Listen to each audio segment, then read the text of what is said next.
We battle so many internal fears, and we don't often name them, and they take over our choices and our minds. And so instead of acting immediately on what it is that we know to be true, we sometimes stay where we are. Even when something inside of us knows that a situation isn't right anymore. Hi, my friend. Welcome to the Bounce Back Black Woman podcast. I'm Dell, and I've overcome some of the most devastating heartbreaks I could ever have imagined. Do you find yourself stuck in sadness after a broken heart, asking God, why me? Well, I'm here to help women just like you heal and build the resilience to overcome life's greatest hurts. If you long for joy and confidence again, this podcast is for you. So grab your headphones and those heartbreaks. Let's talk. Hey there, my friend, and welcome back to Bounce Back Black Woman. If you've listened to the last episode, you'll remember that we talked about recognition. Recognizing the patterns that many women fall into after heartbreak. Things like staying too long or waiting too long, hoping that something will just magically change. Maybe waiting for somebody else to choose differently, or waiting for circumstances to simply improve, or waiting for your own clarity to magically appear. But recognition is only the first step, my friend, because once you see a pattern, once you see the pattern, you can't simply unsee it. And it's that brings us to the next stage of growth, which is reflection.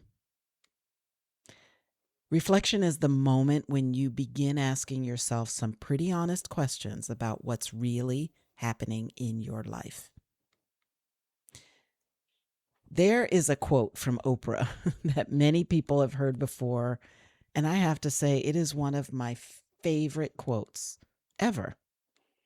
And she says, "When you know better, you do better." But I've learned something important over the years.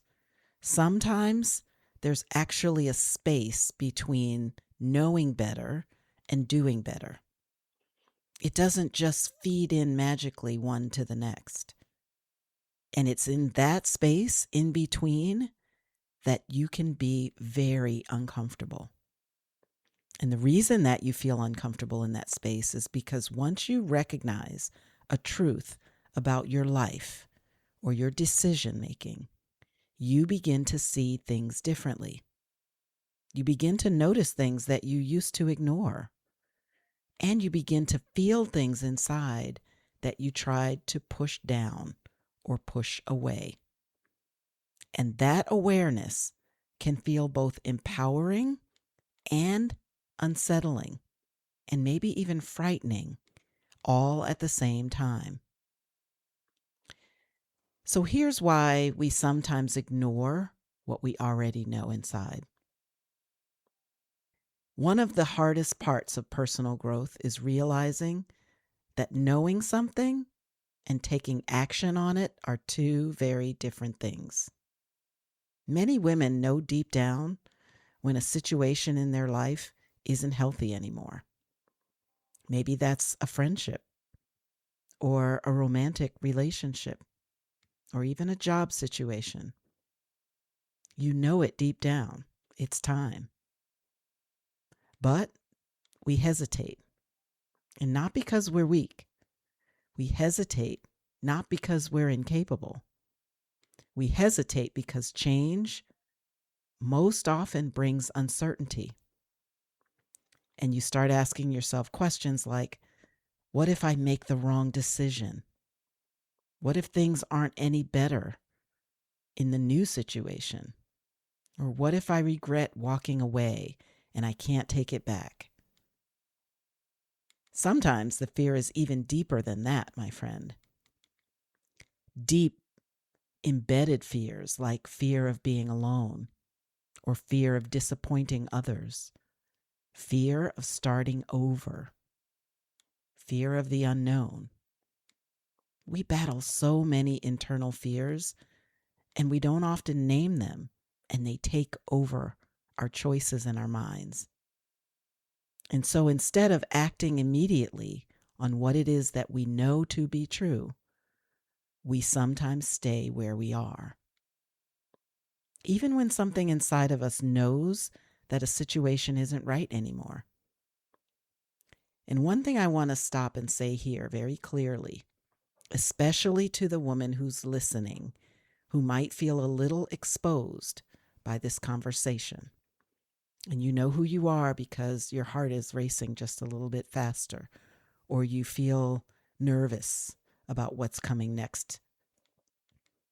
I want to say this to you right now. Staying longer than you should doesn't make you foolish. Most often it means that you are someone who is loyal, someone who believes in people, someone who believes that relationships can grow and heal, someone who believes that if you love hard enough and try hard enough and pray hard enough, that maybe things will turn around. And those qualities, loyalty, hope, commitment, my friend, those are not weaknesses. They are beautiful parts of your character. They were given to you by God. But when you take the time to reflect and do deep reflection, it helps you to recognize something important. Those beautiful qualities that God has gifted you with need healthy boundaries around them.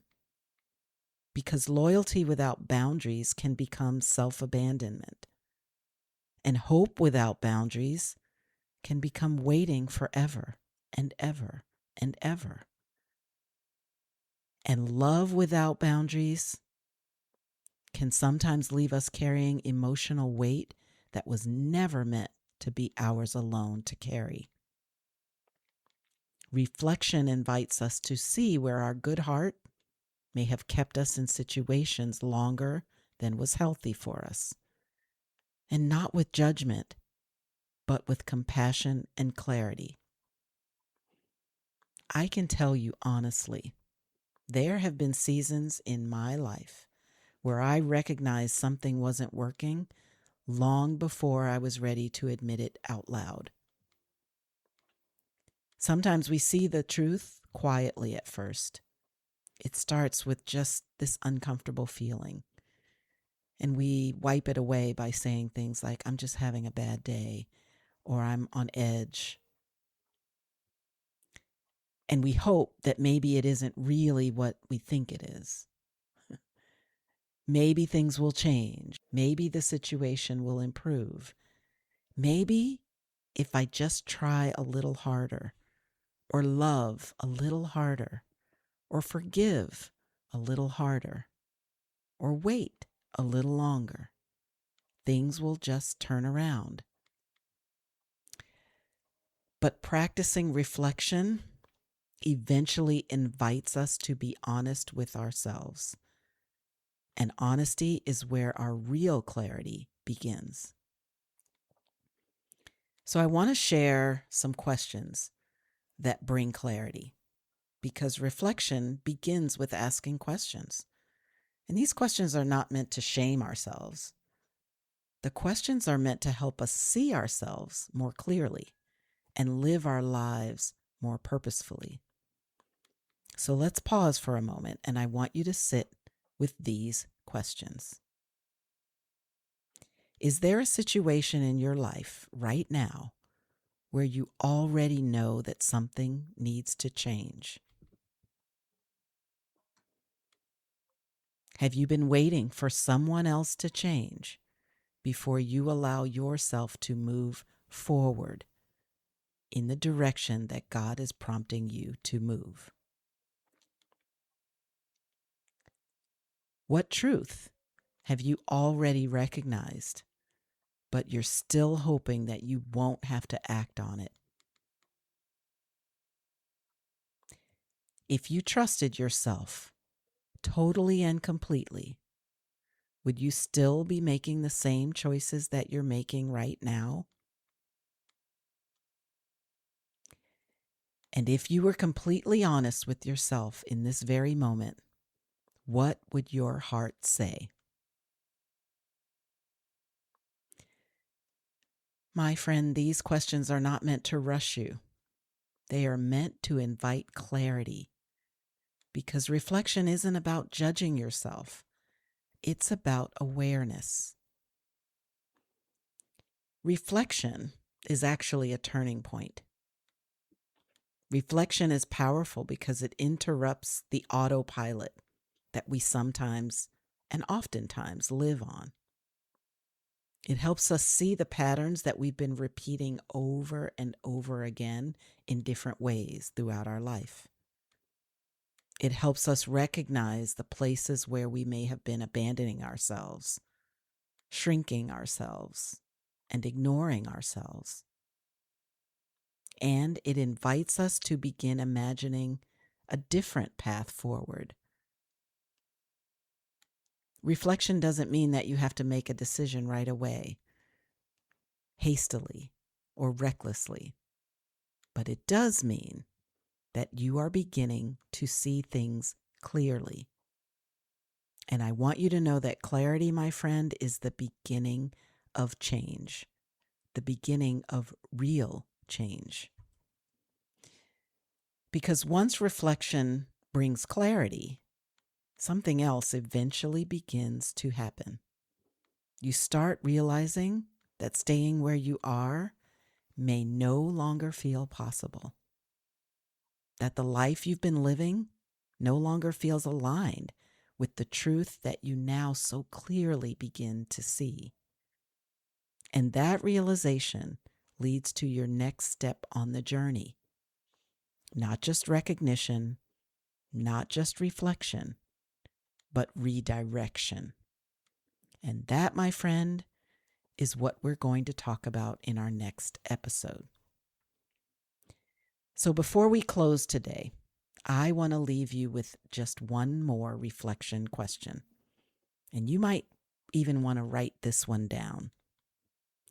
What truth about my life have I already recognized, but haven't fully acted on yet?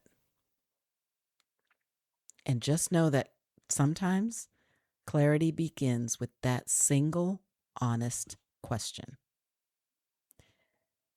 Growth happens rarely all at once. It often happens in stages.